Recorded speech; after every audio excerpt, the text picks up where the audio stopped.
Hey, besties. I don't know where y'all are at on this fine Friday evening, but that's okay. If I don't have to be here that long, I won't. But I am, showing up and doing something particularly vulnerable for me and eating on camera. So, the number of times that somebody in my life has been like, I've never seen you eat. Well, now the whole internet is about to see me eat.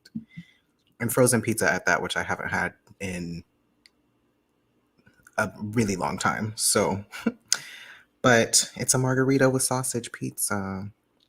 I went to the gym today and I need to eat. So I'm here.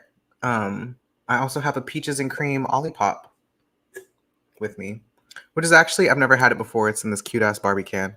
I've never had it before, but they had a buy one, get one free if you bought the Barbie one. And I was like, fuck it. I'm secure in my masculinity. So I bought it. And I got this nice little cup that changes colors as well. But it's pretty good. I don't know if that it tastes like peaches and cream, but it's tasty. If we haven't already met, hi. My name is Winter, also known as Mixed Mercury, also known as the Astro Himbo. And this is my daily live series where I show up to YouTube to run my mouth for 30 minutes, an hour and a half, 2 hours, and talk about whatever's on my mind. So I see a few more of you coming in. Say hello, don't be shy. So for today's chat, I kind of just want to talk about transits, whether those are current transits or upcoming transits, because I have a bunch of them scrambled up in my head. I'm not 100% sure how I think they're all going to go, and I just need to think out loud. So, not something I usually like to do publicly. That's something I would do with the homies in the chat, and some of these ideas I have discussed with the homies in the chat, but let's do it with everyone else. And if you have any thoughts or ideas or input, I'm of course always curious about that. So let's get into it. I will start with Olivia's comment because they're the first person here. Hey boo. Wondering about Mars and Gemini. And so funny that you asked. Mars and Gemini was the transit that was on my mind the most because it's only going to be there for about another week or so, and then it's going to move into Cancer, where it will eventually station retrograde, I want to say at 11 degrees Cancer, and then move back into Gemini sometime early next year to finish out its retrograde cycle, station direct at 22 degrees Gemini, I think, and then move back forward. Let me double check those degrees because I get that mixed up a lot, but I need to make sure that that's the one and it's not the other way around. Mm.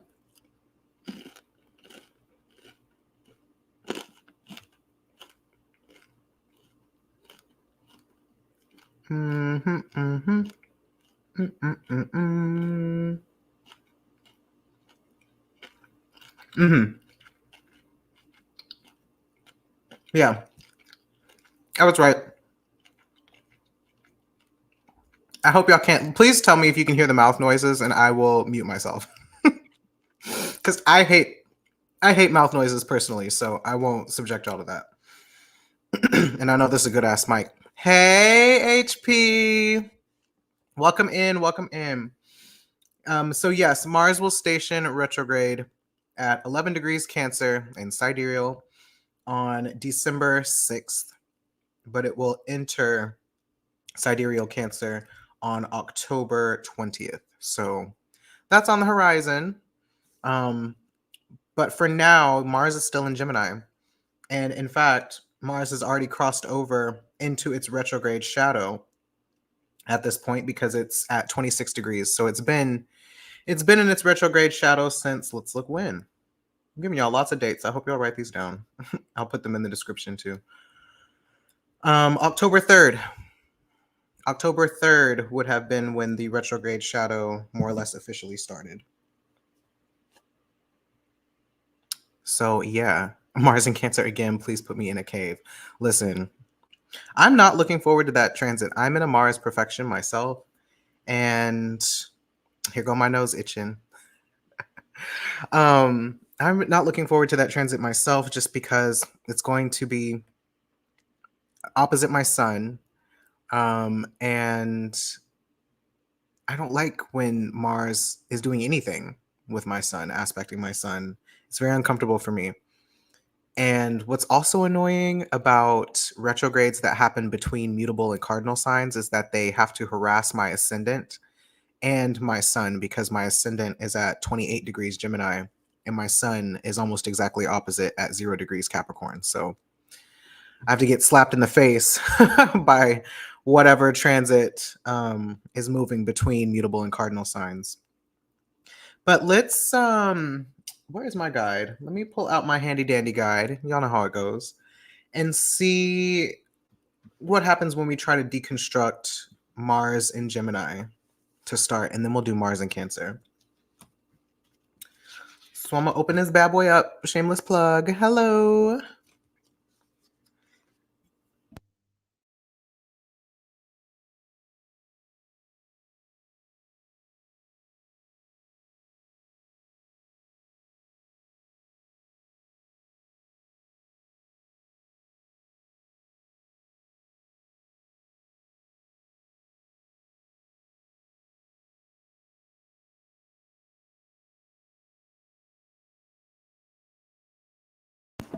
I truly have too many things on my desk right now.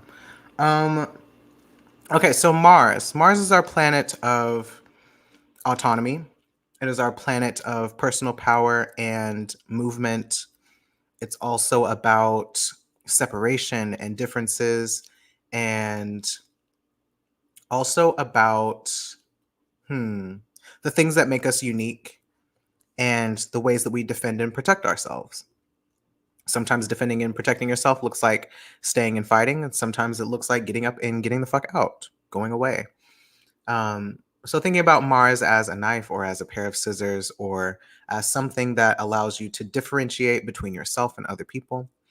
Anytime Mars is moving through a sign or planet or transit, anytime Mars is moving through a house in your chart, it is scrambling everything up. It's kind of just like shuffling through everything, throwing stuff around, kind of disrupting everything because it has something to say, something needs to change, things need to happen, and you become aware of your differences in that area of your life. So for me, this is happening in my first house, and it's very annoying. In fact, I've been incredibly busy. It's like nonstop. I'm literally here doing a 30-day live. And I just know that Mars is going to move into Cancer, and then it's going to be even harder for me to show up and do these because energy is limited. But Mars and Cancer thinks energy is limitless, probably. So that's what's going on here.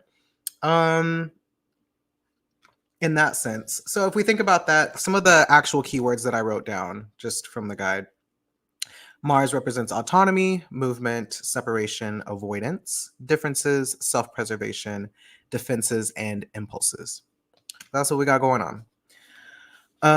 As far as the Gemini part, we'll add on the next layer, and that's where we're dealing with words, hearsay, like what you heard somebody else say, articulating, being knowledgeable, and also being gullible.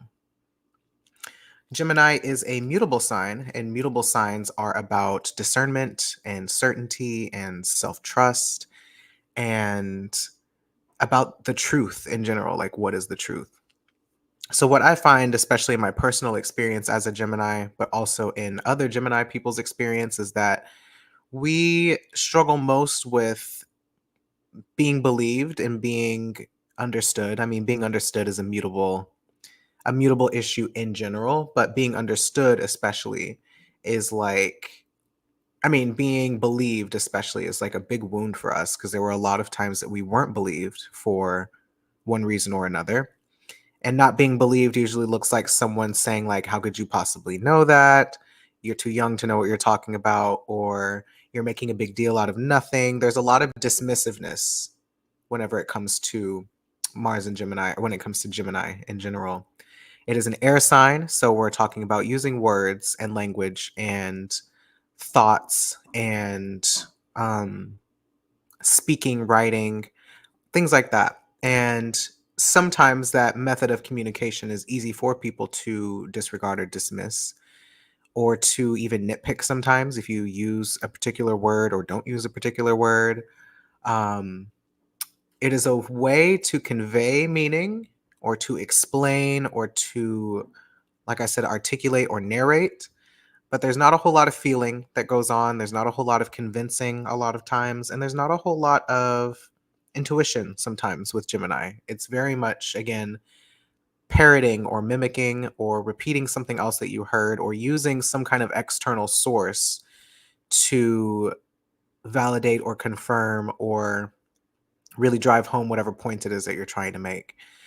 And so I think sometimes um, this whole theme of not being believed is like somebody thought that they knew better than you and thought that you should put all of your trust into them instead of trusting yourself. And then that can lead you to not really believing yourself either. This can show up in a bunch of different ways, but this is like a core wound for Gemini. So, what would it mean then to have Mars, a planet about autonomy and or about autonomy and power and strength and differences and separation and defensiveness and all that type of stuff in Gemini? Well, I would imagine that would mean using words as a weapon. So being like sharp with your tongue, sassy, um, or quick witted. Like we're thinking about movement and fast moving, Mercury and Mars together. Fast thinking or a lot of ruminating, a lot of maybe speaking quickly or jumping to conclusions quickly or just trying to get the words out quickly. It can also look like being really defensive sometimes using language or defending yourself against what other people have to say. Um and I think there's also something to be said in the more collective sense, like since we're talking about Mars and Gemini as a transit, like a whole bunch of different opinions, a whole bunch of different thoughts, a whole bunch of different perspectives on the truth, all competing with each other to take up space, all competing with each other to be the one correct thing, the one correct truth. And it's not so much in the black and white sense as, say, maybe Mars and Virgo, though similar. Um, but it's multiple competing truths, and I would imagine like a Mars and Gemini person trying to sort through all of these different truths and figure out which one is correct and struggling to decide. It also could look like this. So I'm going to use an example. Hurricane Milton just flew through Florida, right? And I don't have a whole lot of knowledge on hurricanes. Hey, Becca, welcome in. I don't have a whole lot of knowledge on hurricanes, but I did recently start doing some deep dives, some deep YouTube dives to actually learn how hurricanes form and to just refresh my knowledge on meteorology and weather in general. So I learned some new things. And in the days that Hurricane Milton was building up, forming, I was able to understand a little bit more what meteorologists were talking about when they were talking about pressure and wind and hot water and all this other stuff. So anyway, um, as many of you know, Hurricane Milton was in the middle of the Gulf of Mexico, just above the Yucatan Peninsula, where like Cancun is. And it turned into a category 5, but it wasn't just like any category 5. It was like a big ass motherfucker ain't no ho category 5. I mean, not that any not that any category 5 is, not that serious, but this was like climate change is here, climate disaster is here, category 5.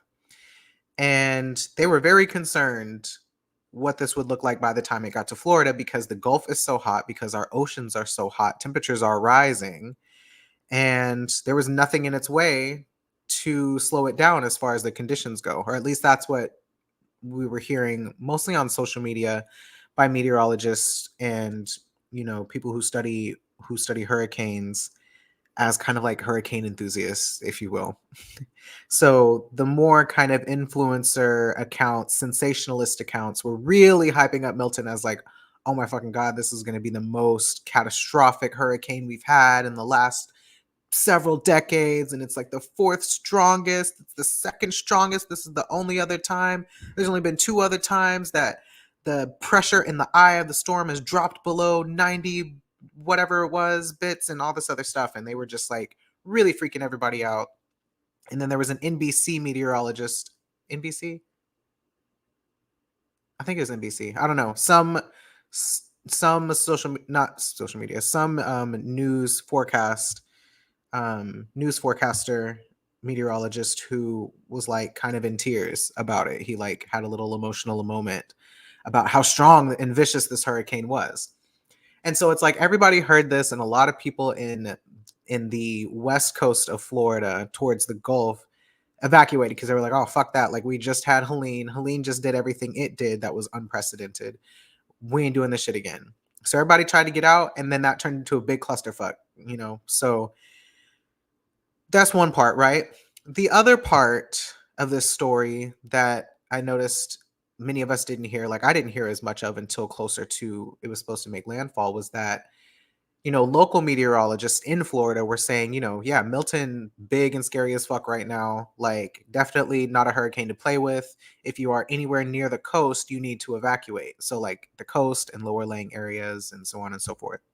Y'all need to get the fuck ASAP. And so they did. But then, of course, the rest of Florida has it in their minds that because of some of the illustrations and other projection models that were being posted just all across social media, Twitter, TikTok, everything, they were thinking that all of Florida is about to get swallowed up by this big ass category 5 once in a lifetime hurricane situation. And a lot of us on the outside too were also having like PTSD based off of Helene, because Helene had just happened like the week before or whatever. So all of these different things are going on. There's all of this commotion, right? And then the local meteorologists are like, category 5 while it's out in the middle of the Gulf, but as it gets closer to shore, it's probably going to drop down and make landfall at a 3, and then as it moves across the state to a 2 to a 1. And so, people in the middle of the state, like, still warning people, category 3 also ain't no ho, right? Like, category 5, big, scary, monstrous storm, but category 3, still terrible, still destructive, but not category 5 destructive. You feel me? So, not trying to downplay a category 3 hurricane at all. And also, there's a reason there are 5 categories, right? So, everybody has it in their mind that Florida is about to get swallowed up in its entirety. And the reality is that's not what was projected to happen, and that's not what actually happened. What actually happened was it made landfall as a 3, mind you, not without the entire state being covered in tornadoes, which was arguably the most chaotic part in my opinion, because everything spun up with tornado destruction all over the state, and then they had to deal with all of the flooding and the surge and the hurricane force winds and all of that kind of stuff, but nowhere near the destruction that they were expecting based on all of the hype that it was getting while it was in the middle of the Gulf, unaffected by other landforms and other wind currents and all these other things. So there was a lot of discourse around that, and I use this example to say there were a lot of things informing people's judgments and opinions about this hurricane, and a lot of it was people just kind of taking meteorologists' word at face value, that this was going to be a really big deal, and not considering the context that that information existed in.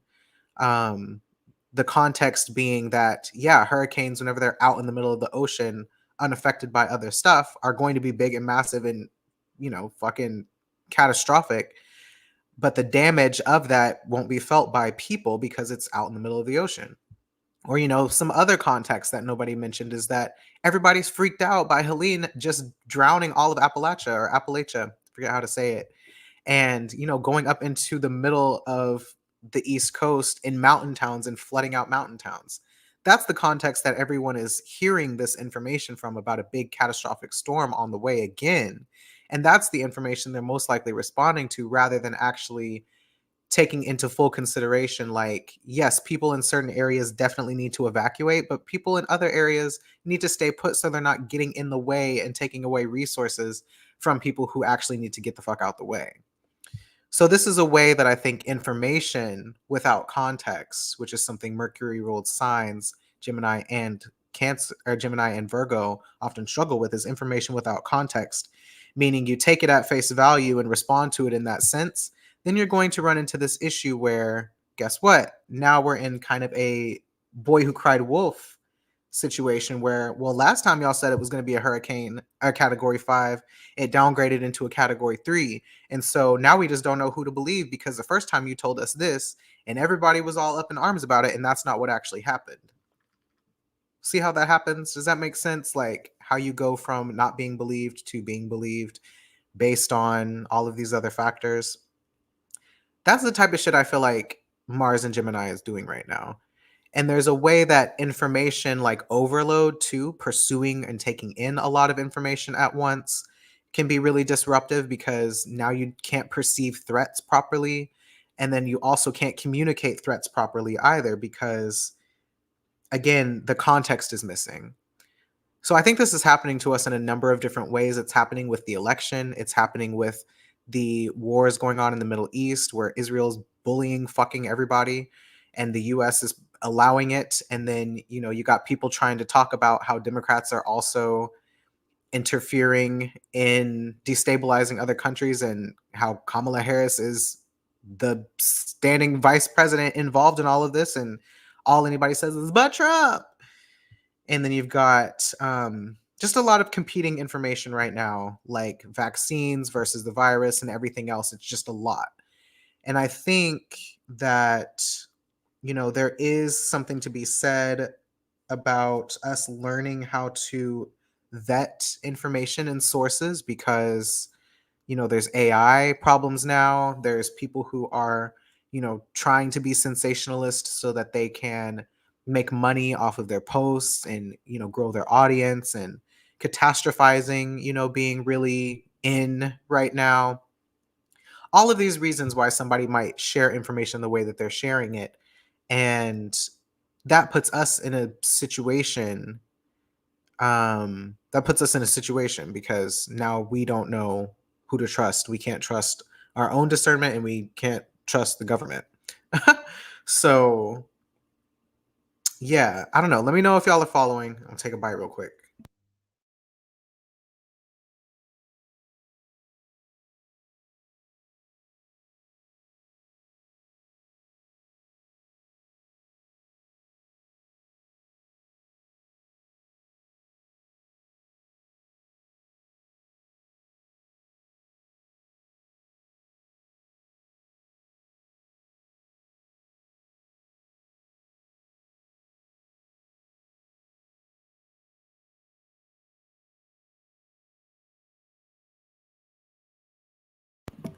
So yeah.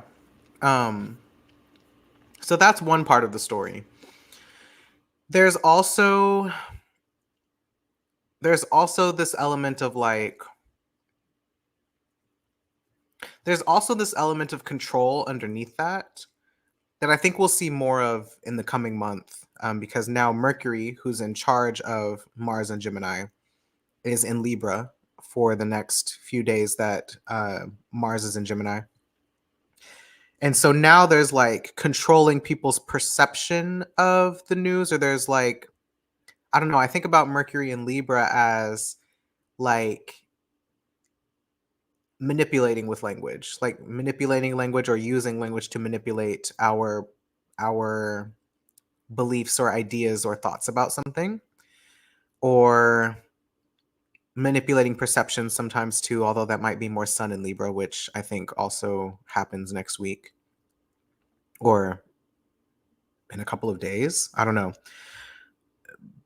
But also using language to control how we think about certain things in a way that manipulates our behavior. It's the best way I could describe that. So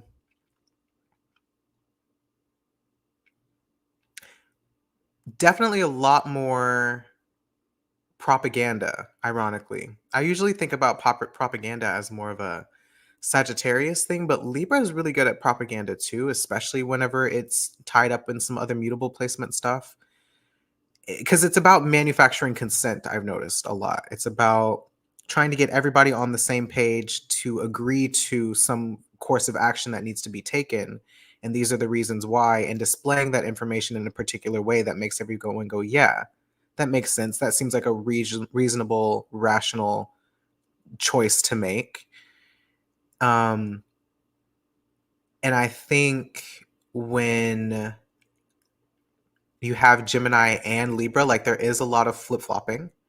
There's a lot of saying something at one moment and then changing your mind, saying something else. There's a lot of playing to both sides or multiple sides and perspectives at once instead of trying to get everyone to rally behind one particular idea.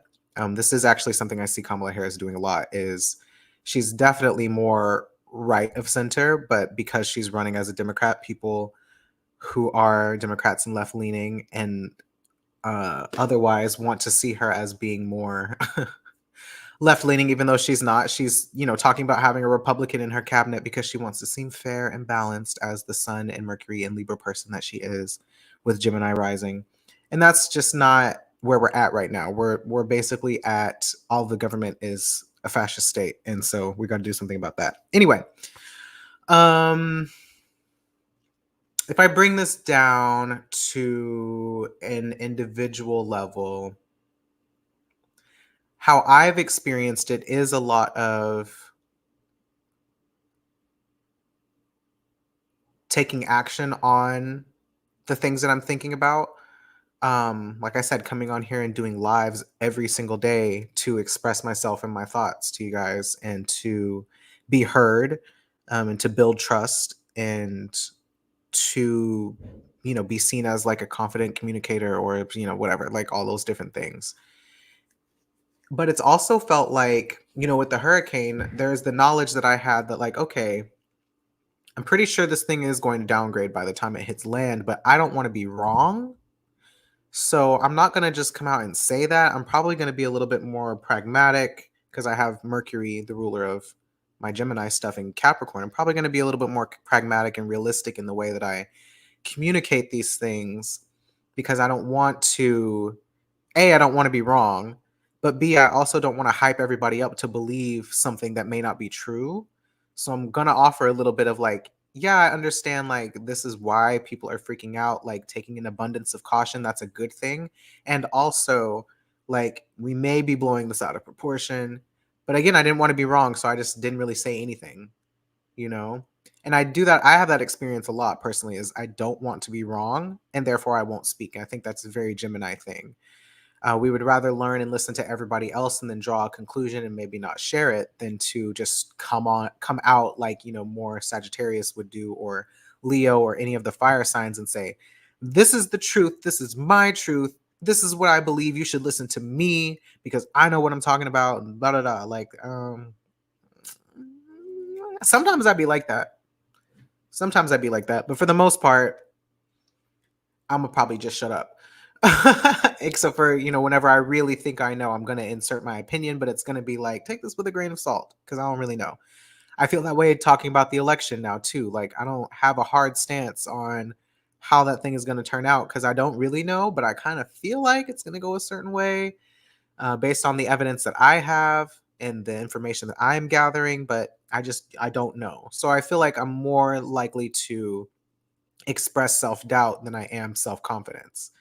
And so that might be the case for a lot of you as well, especially whenever it comes to communicating your thoughts or speaking up about how you feel, or when you've been offended, or when you've been transgressed in some kind of a way, since we are talking about Mars and the defensiveness. Let's see what y'all are saying in the chat. I've seen in October, a lot of people have decided this month to post every single day in terms of social media. Really? That's exciting. I haven't really seen that too much, but that would make sense with this transit. Like, a lot of people wanting to make their voice be heard, but also a lot of people, I think, like, really needing to put themselves out there because of where we're headed economically, which is actually what I want to transition to next. And that is talking about Mars and Cancer, following up from Mars and Gemini. And then that'll kind of change the way that I'm speaking about Mars and Gemini. But I say this last part about, oh no, my camera. Oh no, my camera.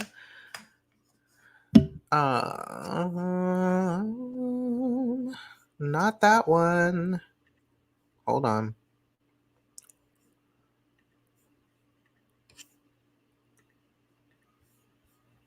Come on, girl.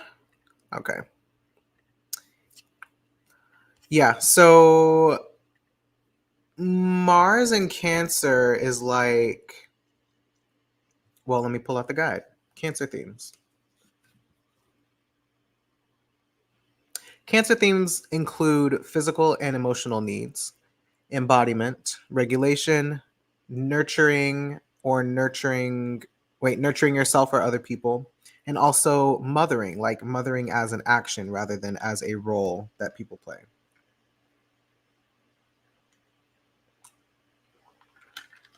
So, what does Mars in Cancer look like? If Cancer is about the body and our needs and nurturing our needs, actually responding to our needs, responding to our emotions, responding to our bodies, and Mars is about, like I said, disruption, autonomy, movement, and separation and differences. Something that I was thinking about, ruled by the moon. Something that I was thinking about is how Mars is going to be square a lot of Libra planets whenever it stations retrograde. And so there's that conflict between consensus and like the individual need. Like, what does everybody need? What would benefit the most people at once versus what it benefits me as an individual, or what benefits my family, or something like that. And Mars in Cancer, as like everybody has different needs, or everybody's needs are unique to the individual. And making a point to express that or take ownership of that in a way that kind of like moves other people or affects other people or gets us to move and take action on our body and our needs, or whatever's going on internally. It's like one way to think about it, and I'm sure there's a better way to describe it, but thinking about like that area of our lives being disrupted and maybe like reorganized or recategorized, it's kind of like being in need, first of all, especially after all of this, death and destruction from natural events like hurricanes and storms and fires. There's a lot of fires going on right now. Earth is responding, and it's like, are we going to listen? And I say this because I have a hunch or a theory. I may not be the only person or the first person to say this, but I feel like cardinal signs, Cancer, Libra, Aries, and Capricorn, are about Earth and climate change as well.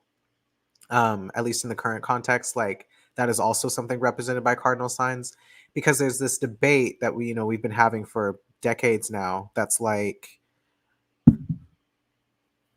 sorry, there's a gnat. Um, there's this argument we've been having for decades now that's like, okay, does Earth just do this in terms of these big environmental fluctuations and climate fluctuations, or is this something humans are contributing to? So there's like a question of responsibility involved in this. And the thing that's convenient for capitalism and for capitalists to say is that no, humans don't have any impact on global warming or climate change. The climate just does that. It's just how Earth is. So we don't have to change any of our behaviors or any of the ways that we consume and extract from the Earth or pollute the Earth or anything like that, because this was going to happen anyway. And that tends to be what I see a lot of people on the right believe, and climate denialists and people like that. They think it's either not happening at all or that something else is causing that, not humans. Therefore, humans don't have to change their behavior. It's the government and the weather machine, right? And so I think a reason this type of denialism exists, denial being like a Capricorn Saturn thing, is that if you deny that this thing is happening, you don't have to do anything about it. You're just powerless to change it. It's out of your hands. Nothing has to change. You just conform to the circumstances and, adjust everything else, or adjust yourself in order to fit the circumstances rather than actually doing something to change the things going on around you. Ask me how I know as a Capricorn person.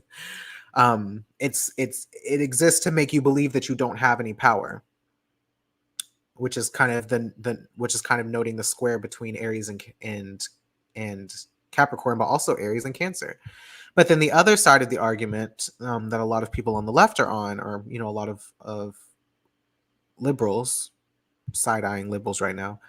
But what a lot of people on the left believe, and climate change advocates believe, is that we are contributing to this. And even if this is like a natural cycle of the earth, we're not helping it by all of the consumption and human activity that we're doing. And I use the word consumption specifically because that is very sidereal Cancer, in my opinion. Consumerism to me is very sidereal Cancer, and that's kind of been evidenced by some of the Cancer Capricorn things over the last several years. And like,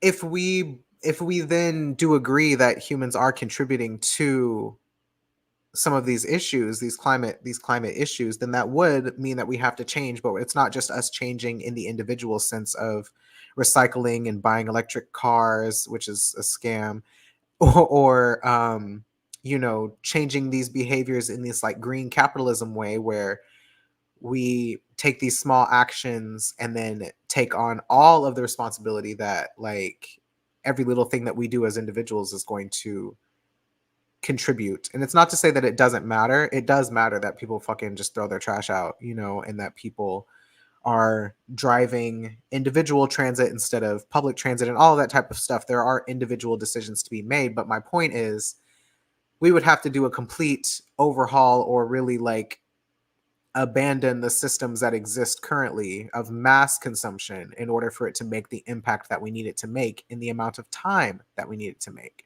which is very, again, Cancer Capricorn. We need to make a large systemic change immediately in order to meet the need that is to slow down and in some ways reverse a lot of the damage that we've done. So this question of like responsibility and resources and all that type of stuff with Mars and Cancer kind of makes me think that like maybe more disasters on the way, not to be doomerist, sorry, but maybe more natural disasters, maybe more viruses, maybe more shortages, especially economic downturn is like a big thing that I think is coming with Mars stationary retrograde, because of some other things that'll be going on in the sky. Venus will be in Capricorn opposite Mars and Cancer. There will also be a Mercury retrograde between Mercury and Scorpio and Jupiter and Taurus. And Jupiter and Taurus also looks a lot like maintaining the status quo, letting the structures that be continue to exist, and not changing our way of living, because this is our culture and we want to keep it that way. Like fixed signs want to preserve culture in that sense. So the capitalists want to preserve capitalism, and the rest of us are like trying to do land back and make some kind of a change so that we have on Earth. Well, Earth will be here so that we can survive and continue to inhabit Earth. So it just makes me think that the stationary period, which will last usually at least a week or maybe a couple of weeks for Mars, is like some kind of disruption, or some kind of event that's like, oh shit, like we need to get it together. We got to do something. We need to take action on this. A lot of people being in need. Like I said, a lot of people trying to express what their needs are. A lot of people feeling not limited. A lot of people maybe pushing past their limits physically in order to try and make ends meet, with several jobs, or could be looking like a lot of hoarding because of impending shortages, like we've seen people do with toilet paper and toilet paper and dried foods and all that kind of stuff. Again, I don't know. That's just one example. And then I guess on an individual level, like I do wonder how learning to see, well, one, becoming more emotionally responsible is something that's come up before, but also like actually being moved by our own bodies and our own feelings, like actually, oh, my back hurts. Actually taking action based on how we feel, and that coming from this whole Mars and Gemini thing too, of trusting that what we're seeing is what we're seeing, that what we're experiencing is what we're experiencing, and that something needs to be done about that. Do you see how those things kind of go together? Like, you have to have all of the information in the first place to know how to take action, but also to know and trust that what you're experiencing and what you're feeling is real, and that there are things that you can do about that, that we might just need to learn more about different ways to exist, or different ways to live, or consuming less, or whatever it is, like needing to acquire new knowledge in order to meet these particular unique needs that maybe we haven't experienced before. So I don't know. Curious what y'all think about that. Um, it's not fully settled on that thought, but I do think that's part of it coming up. So another question: how do you feel / what do you see for Pluto in Capricorn as it's on its way out? I don't read for Pluto. I don't really read for outer planets. It's not to say that they don't serve any purpose. That's just not my personal ministry, so I couldn't really tell you. Um, I also don't know if Pluto is in Capricorn and sidereal either. I think it is, though. But yeah, I don't know, to be honest. I know it is a planet. Um, for a lot of modern astrologers, it is a planet that has to do with death and destruction and transformation. But I don't really know if I totally see that personally, just because it does move so slow. I do think it's a big deal that it is changing signs, since it only changes signs once every 70 something years. So I do think the actual change is significant, but I couldn't tell you what it is personally. Sorry.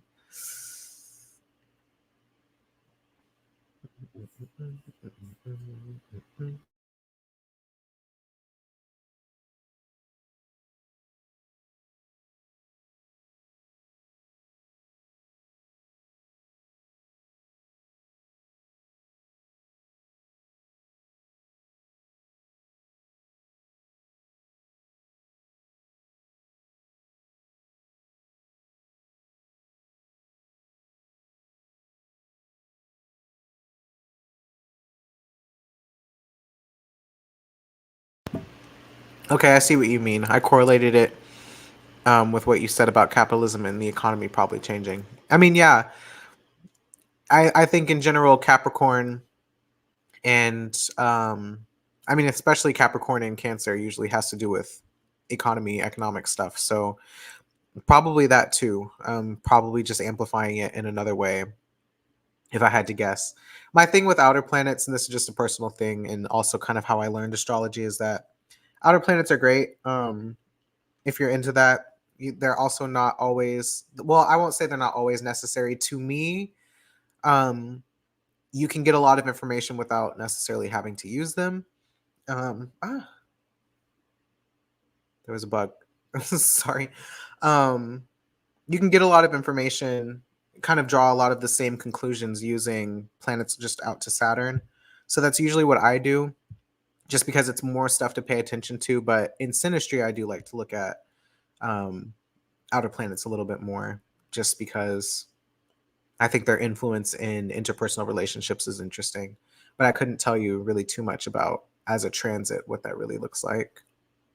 But yeah, probably related with capitalism and the economy changing too. It would be really cool if like Pluto and Aquarius looked like us actually us actually creating a new system to exist in that isn't, imperialism, or um to actually start transforming the world that we live in to be a little bit more self-determined. But yeah, I don't really know what role Pluto plays in that, other than actually destroying empire. So that'd be cool. I'd be down for it if that's what Pluto is doing out there in Capricorn, saying that like y'all need to do less. Actually, y'all need to um pare down. You need to. It's making me think about what do they call it? Degrowth, as far as like a solution to climate issues, but also just like a solution to another way of living that isn't capitalism, which is constantly trying to grow and expand. Like maybe it's degrowth. I would hope that that's something that already happened, but maybe that's something that happens with Pluto in Aquarius. Who knows? Yeah, that's why I'm interested. What are the next 20 years going to look like? Yeah. So maybe that's part of it. I mean, like I said, I'm no expert on Pluto, but just thinking about the signs involved in having a planet be there for a long ass fucking time. Like, yeah, um, Capricorn being about resourcefulness and working with what you've got, and um, accommodating, or rather conforming to reality, um, conforming to the actual Earth and doing things to sustain it versus um, what we've been doing, which is just denying that anything bad is happening at all and continuing on ignoring how we feel and ignoring how the environment is responding to our actions.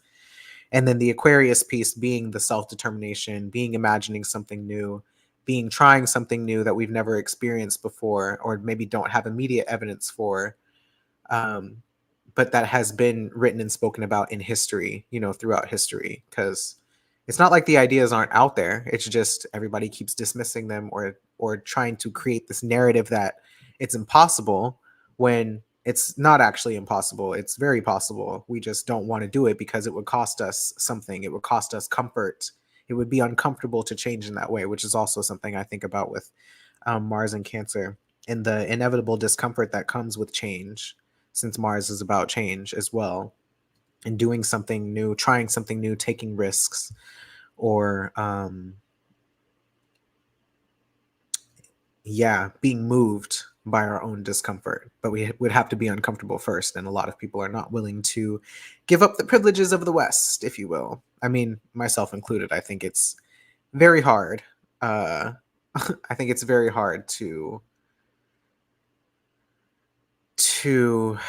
accept the level of change we would have to actually endure as a society, as individuals, to get to where we want to go. So, yeah, be texting me as soon as I hop off. Okay. Probably about Pluto. Now, if you want to talk to somebody about Pluto, HP talks about Pluto and has some interesting thoughts about Pluto and ancestry as well, which I found really interesting too. I know that applies in the natal chart sense. I'm not sure how they feel about it in the transit sense, but yeah, that would be somebody to ask. Mentioning your emotions during the change. Yeah, absolutely. Like, change doesn't feel good. Growth doesn't feel good. I've been saying that a lot these last few weeks, so there must be a reason, right? But growth doesn't feel good and change doesn't feel good. You do have to be uncomfortable and try something new in order to grow and change. And it doesn't mean that you necessarily have to fully take on the first version of change or whatever it is that you're doing, and never revert. But it's like, sorry, but it's like, I lost my train of thought. Sorry, guys.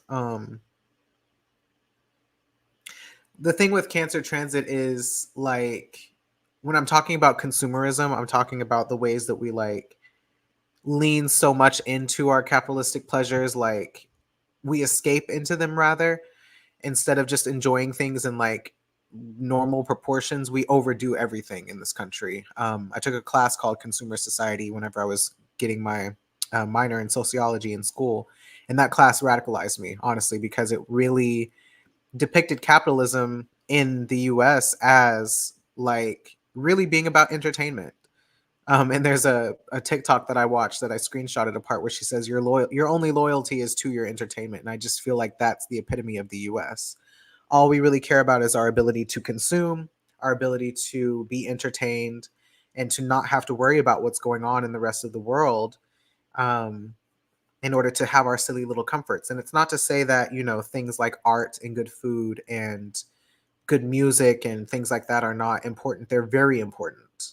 But the way that we've commercialized all these things has made it to where we can't even make art anymore in the ways that we used to, that was actually fulfilling, because now something always has to be for profit, or we're always trying to um, be seen in these really large ways, and to be, you know what am I trying to say? To be consumed at these like higher levels that ultimately like pay for our way of life, a more extravagant way of life, or at least comfortable way of life. And so now people are stuck trying to create something that's going to be trendy or something that people are going to want to consume, or just creating with the intention of, you know, making it big and, being famous or whatever, so that their needs can be met and they don't have to worry about it, versus just creating for the sake of creating, for enjoying things for the sake of enjoying things, and for being in community and in relationship as we are enjoying these things. Instead, everything is now for profit. And that kind of steals from the joy of the process of creating things, or, from all of the benefits that we get from um, creating things and enjoying things. And so it's like I always have this question when people are like, let people enjoy things, when people try to make critiques of capitalism and, the Creole lady, or some of these other artists who maybe are doing more harm than good sometimes, or who are billionaires or whatever. They're living in these extravagant ways that are kind of to our detriment. And it's like, nobody said that you couldn't enjoy the art, right? Like, sometimes enjoying the art isn't the problem. It's at what cost, At what cost are we um attending certain things whenever at what cost are we attending concerts whenever there's still a life life altering virus going around? At what cost are we flying, across the globe every so often to take trips in countries where people are asking us not to come, but we're also using up more jet fuel? Like, at what cost? At some point is when we have to ask these things. And that kind of brings back into the Cancer Capricorn conversation of, like, yes, indulging once in a while, or enjoying luxury and all of these types of experiences. But, again, at what cost? What is the labor involved in doing that? Are those people being paid and treated fairly? Or are we sacrificing people in order to have these little joys and pleasures? It's just, again, coming back to this cardinal thing of like being aware of our impact, and um, being aware of how we affect other people. Because that's another Cancer thing, another water thing, is like, what impact does our pleasure, our joy, or whatever it is, have on other people in the world? And then again, that question of like, but do you even really enjoy it? Does it even really feel that good? Or is it just like the best that we can do with what we've got right now? Like, is that actually a sustainable joy, a sustainable feeling? Um, is that actually like going to last, or is it just the quick dopamine hit that you get from playing iPhone games, or from getting likes on the internet, or scrolling Twitter, or eating the whole chocolate bar, eating the whole tub of ice cream? You can eat the whole tub of ice cream and it feels really good while you're doing it, but then you're going to feel like shit later, So was it really worth it? Did you really enjoy that? Or was there something else going on that instead you would just rather feel this thing for a moment, and then the high wears off, and then you go back to doing whatever other thing makes you miserable, the 9 to 5 job that doesn't pay you enough during the week, or, trying to be an entrepreneur and having to work 6 7 other jobs just to make ends meet, trying to follow a dream. It's like, at what point do we stand up and say that we're sick and tired of this shit, it needs to change, and then actually riot? I'm not inciting riot, allegedly, YouTube, but I'm just saying, at what cost, to what end, um, do we just let people enjoy things?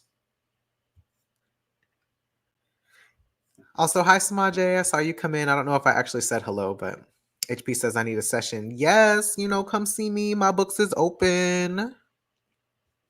I did say hi to Samaje earlier, but Samaje says hi to HP. And yes, it's going to be about this Cancer transit. That was the last time I booked you, period. Becca says, that brings my attention to how there's this death of celebrity now, taking away that pedestal. Absolutely. Yeah. And to that same thing, it's like, yes, death of celebrity, which is happening. And at the same time, there's also like, again, this control piece of people trying to control celebrities, or trying to, there's a way that like Chaperone, for instance. Do I want to use Chaperone as this example? Yeah, Chaperone. I'll use Chaperone as this example. Whenever she was talking about how people have this like weird entitlement to celebrities' time and space and energy, to just like expect that they're required to have their boundaries violated in public simply because they're famous, and being like, no, actually, it's kind of fucking weird that you guys, like, I don't know you. So, like, you think you're entitled to get a picture with me and, interrupt my conversations or the night that I'm having out or whatever to harass me in public simply because I make music that you like, when that's not the exchange. The exchange is I make art and you consume it because you like it. And if you don't like it, then you don't listen to it. But like all the rest of this parasocial stuff is not the point of me making this music. And other celebrities feel a different way or whatever, but it turns into this thing where people feel this sense of entitlement to the people creating this art and this like weird attachment and connection to these people who create this art when we don't know these people. And there's a way that we like want them to behave, there's a way we want them to speak out and get involved in all of these issues. And while I think there's a place for that, for people who have a massive platform to speak up in certain situations, I also don't know if that's always appropriate or if that really always makes sense, especially if it's not perceived as authentic by the people receiving the message. So it gets weird, right? But that's the kind of consumerism thing that I'm talking about with celebrity, is like we can't even just enjoy the art now because we need the celebrity to do everything else that we say, when they don't really owe us that. So I don't know.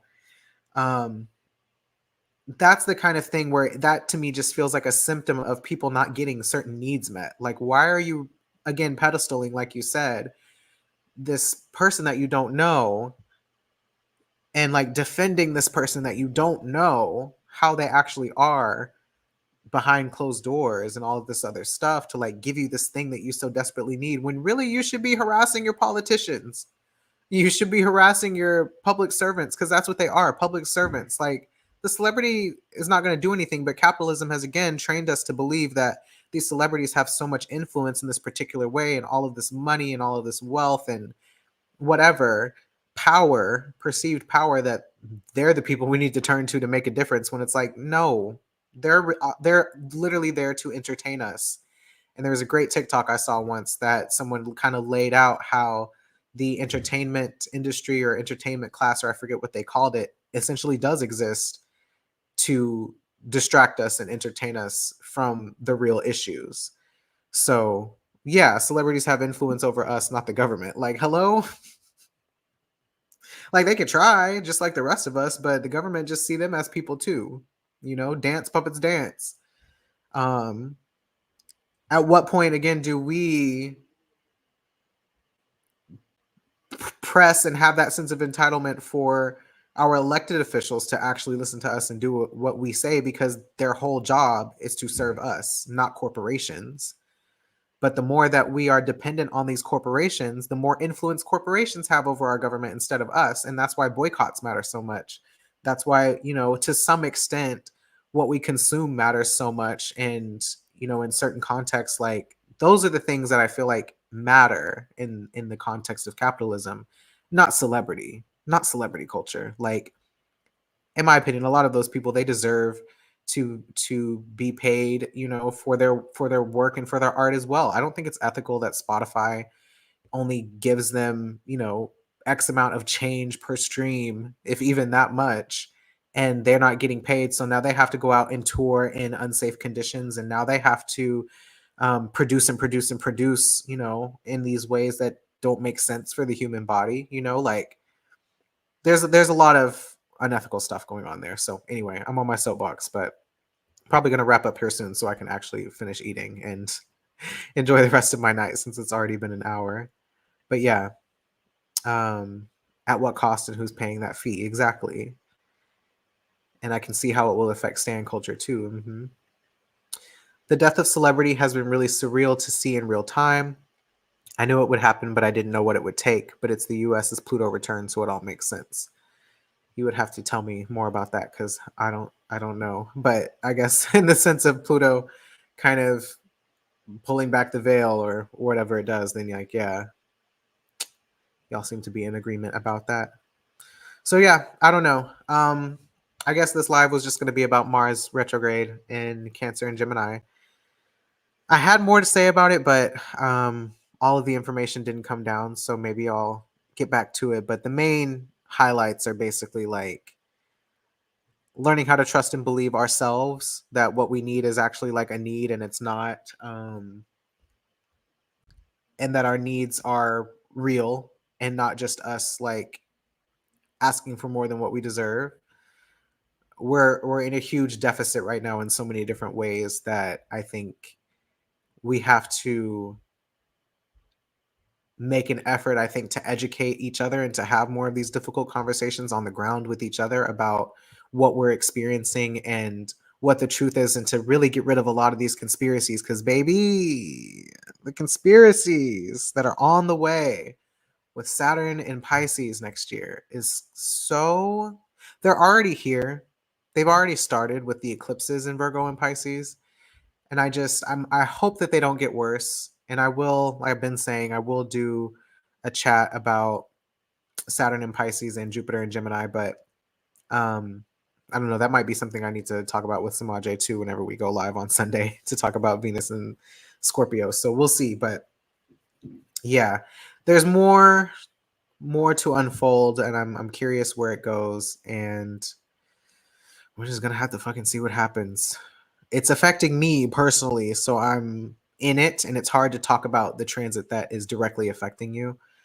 But I'm sure through more storytelling and more just like sharing my experiences, the conclusions will arrive. So thank you so much, HP. Yes, please don't forget to like the live and follow the page. Go back and watch the replay. Tell a friend about it.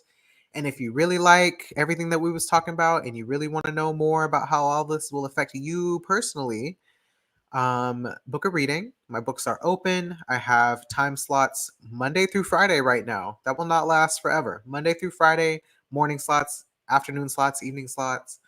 And yeah, like pull up to the lives. Tell a friend when it's their birthday. Ask them if they want a solar return. Send them my way. And yeah, you can follow me on here, Instagram, Twitter, and Patreon at Mix Mercury with an I. I think that's it. One final comment here. Mars and Cancer is definitely going to be the bowl for the mixing of those conspiracies that is coming out during those transits. LOL. Real tears.